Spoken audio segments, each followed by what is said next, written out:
Hey, good morning. I am in Mark 8 this week. I got a lot of things uh, stirring up in my head. But what I want to talk about today is this idea of stop and go. Louis is in the Enter into Rest series. He's talking about Sabbath. Um, Last weekend, he was talking about making room in your schedule for God to move. If we pack our schedule full of stuff, then we're not going to leave room for God to move.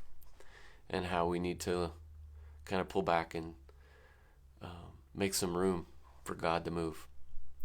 And as I've been thinking about that and going through Mark, there's a lot of stuff in Mark 8 that kind of is hitting me this morning. But this idea of stop and go came to me this morning. One of the hardest things for me incorporating a Sabbath was this idea of how to stop. You know, we're so used to just running around doing stuff. So when we stop or try to stop and take a Sabbath, it's very awkward. At least it was for me. I think Louis mentioned, the church took the Sabbath, and quite a while ago, I don't know how many years it's been since he did that, where the church took a month off. But I was a part of that. And I've also been trying to figure it out for as many years as that's been.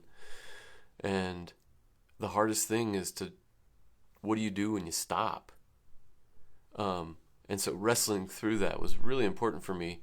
And now, years of trying to implement this into my life, I have a measure of some sort of when I can stop and when I can go. And I didn't have that before. So to have that idea or those feelings and know what that feels like is super important. To know when your body's resting, to know when you're not just go, go, go, go, go. It's really important as you try to walk out this whole idea of Sabbath. And I want to encourage you to try to stop, try to rest. 10 minutes. It's like a muscle. You exercise it, and the more you do it, the more you realize, like I'm just stressed out all the time. Or, yeah, I'm like super rested. That gauge is super important, especially when you're moving into the scriptures. In Mark 8, Jesus in 8:2, he sees the crowd and he says, I have compassion on these people. They've been with me for 3 days and they don't have anything to eat.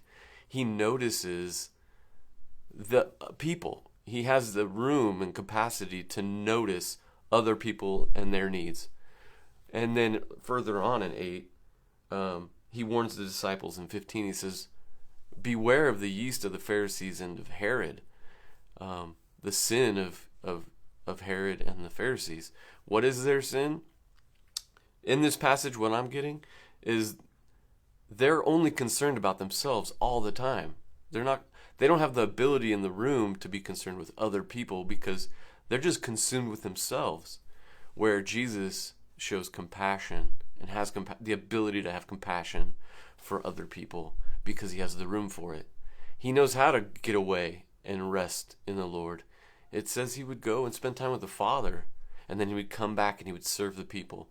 So there's this idea of Sabbath that's key in walking with God. The ability to be able to stop, take a minute for yourself, do what you need to fill yourself up, to get encouraged, and then we go back out and we serve, hopefully being aware of others around us, not being so busy and consumed with ourselves and our own responsibilities that we're not paying attention to anything around us. This morning, I was here at the church and I was in the bathroom, and in the bathroom I could hear a kid crying bloody murder in the sanctuary. And I was like, my gosh, what is going on? And there was this compassion in me to find out what's going on. So I go out in the sanctuary and she's still crying. So I'm just standing there watching. And finally the teacher sees that I'm in there. So she brings the little girl over and we start talking to her. And sure enough, she's like holding her arms up. She wants comfort. She wants to be held. She has a need. The teacher picked her up and she stopped crying. She just wanted comfort, as far as I could tell. But to make room for what other people need is huge. And the only way we can get there is if we're taking those Sabbaths for ourselves, paying attention to what we need, letting God minister to us, and then we are able to go out charged up to minister to others, hopefully. So, hopefully that encourages you this morning. Take some time to make Sabbath a priority in your life. Budget for it. Like I said, it's a muscle. You got to exercise it. It's not just going to come like that. It takes years, and God's not in a hurry. So, take some time today, 2 minutes, 5 minutes, and just sit, breathe, pray, ponder on Scripture, whatever it is. And then tomorrow, maybe 6 minutes, 7 minutes, finding those times in the day to do it. If you can take a whole day, a Saturday, it's hard. It's not easy to sit still or to figure out the things you enjoy. It's been a journey. So if you have any questions, feel free to email. And yeah, it's super important. So have a great rest of your week.